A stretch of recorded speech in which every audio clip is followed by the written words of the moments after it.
Hello, beautiful sunshines. Welcome to Now That's Love, with your favorite mother-daughter duo, Ashlyn and Janae LaFleur, where you get to know thyself, love thyself, and be the best version of self. Because the greatest love story you are ever going to tell is the one you create with yourself every day. Hello, everyone. I am here just to give you a quick mind freedom technique of awareness and how to be a witness to different things, but not be part of them, and having an idea behind the movie. So there's two things that came to me that were part of my healing process. And one of them was when I was having so many different thoughts come in constantly and they were scary, or I didn't feel safe and it just felt so consuming.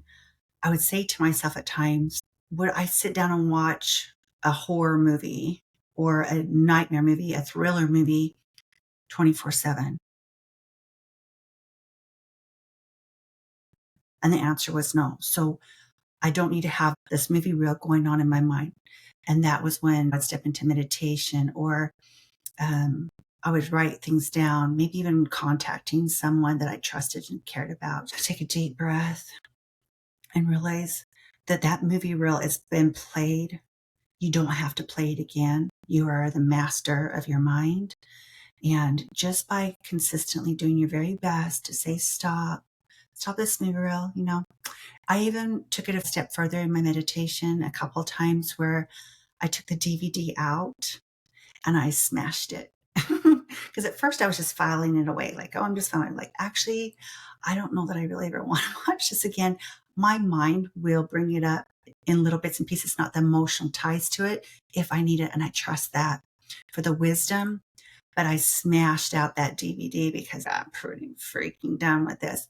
Another element to that should bring peace into your soul is that whatever you have gone through, the darkest things, the trauma, even something that may have really hurt you yesterday, take a moment and breathe in and know for a fact that you will never experience that exactly how you did ever again.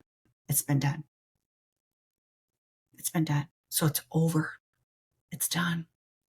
You get to create a new day, a new whole entire storyline of whatever you want. You can learn from that. And I like to take those moments and say, what would have I done differently? And kind of store that away so that my mind will think, okay, next time that happens. And honestly, there's so many times that the next time of a similar situation will kind of happen. It's never going to be exactly the same, just like I said, but it's a different character or something. And I do react differently. And I'm like, yes. So that's a mind frame technique into that. What I was shown this morning to share, that's why my hair is wet. I'm like, it was like share right now, was that pretend like you're walking in. I want you just to visualize this. You're walking in to work, but let's say you're walking to the movies. Walking into work, movies.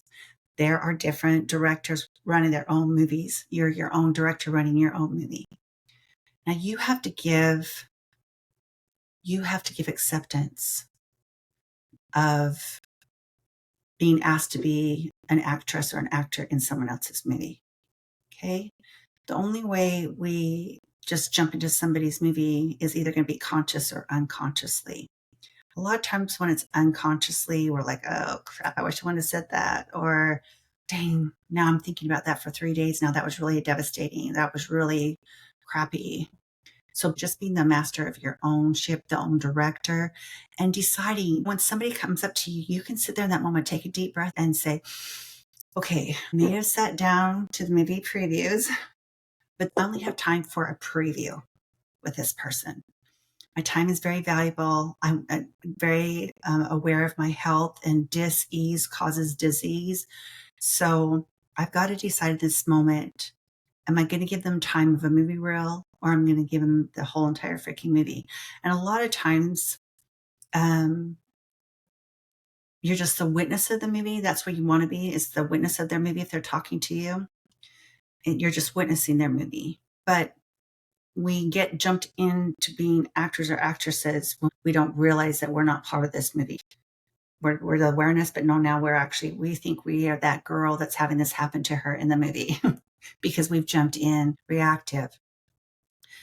Just know that when you're sitting down to watch a movie, you get to decide whether you're going to watch the whole thing or not, whether it's worth your time. If you're just going in for the previews, let's say you're going to someone's first night, it's their movie, they're walking up to you, it's their very first night, the grand opening, they said, hey, come and be my guest. Okay, now you've accepted to be their guest to come and watch their movie, right?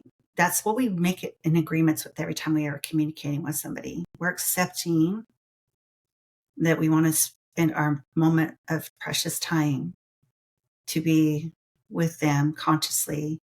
And we always have a decision we can make.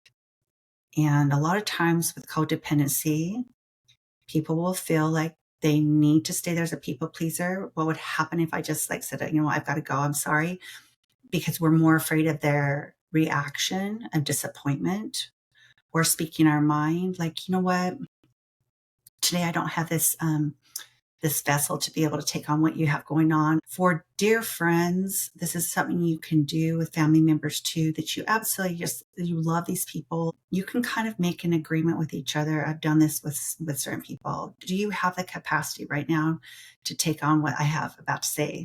My daughter and I do this. Ashlyn and I do this. Where she's like, Mom, do you want to sit down? Do you want to sit down? I have something I need to talk to you about. I can tell her right now in this moment, I am not there. So give me a moment. I've said that to her before. Let me walk away. I take some deep breaths and type of thing. I can come back as very in tune to my spiritual self, and I will see it totally different, witness it, and be of much more value to the conversation and how I can help in the situation, bar none. And my spirit speaks, and I do this with several people actually. How can I possibly be the best version of myself if what they need in this moment?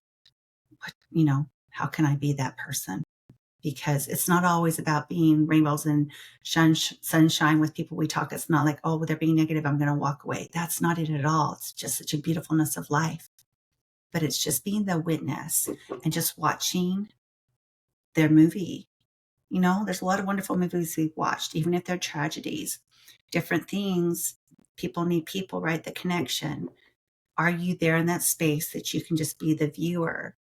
Or are you going to be so sucked in that now we have two people that need help being rescued out, being more of that person that you can just observe and be, or someone feels heard? Isn't that the key for all of us? It's just to feel heard and that compassion there. Now, I say this in the fact that there's very many beautiful souls out there that are empaths that get taken from people that don't give back. So you might have somebody that's more of a therapist said once upon a time, emotional leech or a vampire, where they've always got a problem, they've always got a story, they've always got a victim story. Now that might just be someone that walks up to you and you say, I just don't have the space for this right now, or whatever you want to say, whatever speaks to you that's honest, integrity, but is serving your highest good for your mental being. I want to share one thing at the very end of this. There was a woman, I know a lot of stories are popping into my head right now, one of the most beautiful souls I met in another area. And she'd come to me all the time to tell me what chaos was going on in her family. Now, she wasn't really truly coming to me trying to be the victim of things. She was literally not knowing how to handle it because it was family that was showing up at her door. Okay, let's just say sister and her mother. Really, she was the sweetest soul and being taken advantage of different things. All these things that those two were making choices of were falling on her, and she was always doing the repair cycle.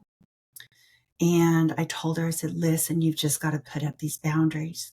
They've got to be healthy boundaries. But, well, this will happen. Well, this will happen. I'm like, you've got to choose you and you've got to choose your children. We talked about it. I said, listen, this is going to start to reside in your body. I can't tell you how serious this is because dis-ease around you causes dis-ease within your body. This went on for about 4 years. And I'm like, it's up to you. You're always free to choose. And I know you feel like you aren't because of how you've been raised, but it is up to you. And I knew this. I understood what she was walking through because I had done the same thing. We feel like we're helpless and hopeless. But then she announced that she had gotten cancer and she's young. And I can't stress it enough. If you're going to be the observer, really truly detach the emotion behind being the observer. And also understand you have control whether you're just watching a preview, a 1 minute, 2 minute commercial preview it is, and deciding, you know what, I don't have space for this right now. You know that some of the closest people to you, you will create that space because they've done it for you. That's the give and the take, right? And when you needed them, they've been there for you. And so, but it's not always, it's not constant. So you don't want to be with someone that's constantly putting out thrillers. So just be aware of what kind of movies, literally, and the people you're around that you're watching. And that's the mind freedom technique for today. Much love.